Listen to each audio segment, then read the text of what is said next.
நம்ம தலைவர் super star Rajinikanth அவர்கள் நடிக்கும் ஜெயிலர் 2 படத்தை பற்றிய சூப்பரான அப்டேட் ஒன்று வெளியாயிருக்கு. ஜெயிலர் 2 படத்தில் நம்ம சிவராஜ்குமாரும் இருக்கார் அப்படிங்கிற தகவல் தான் அது. சிவராஜ்குமார் ஜெயிலர் படத்தில் நடிக்கும்போது ஒரு கெத்தான ரோல் அவருக்கு கொடுத்துருந்தாங்க. அந்த ரோல் எல்லாராலையும் ரசிக்கப்பட்டுச்சு, கொண்டாடப்பட்டுச்சு. இப்போது ஜெயிலர் 2 படத்துலையும் அவர் ஒரு முக்கியமான ரோல் பண்ணுறார் அப்படிங்கிற தகவல் தான் வெளியாயிருக்கு. அவர்கிட்ட ஒரு 14 நாட்கள் கால் சீட் நம்ம நெல்சன் கேட்டிருக்கார் அப்படின்னு செய்திகள் வெளியாகுது.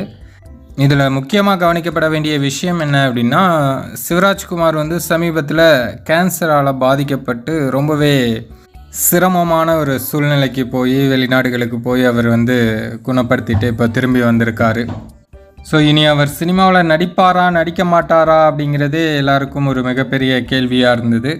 அப்படி இருக்கும் பட்சத்தில் தான் இப்போது நெல்சன் ஒரு 14 நாள் மட்டும் கால் சீட் கொடுங்க அப்படின்னு சிவராஜ்குமார்கிட்ட கேட்டிருக்காங்களாம். ஒரு முக்கியமான ரோல் ஜெயிலர் 2லையும் சிவராஜ்குமார் பண்ணுறார் அப்படிங்கிறது தான் இப்போ செய்தியாக வெளியாகிட்டுருக்கு.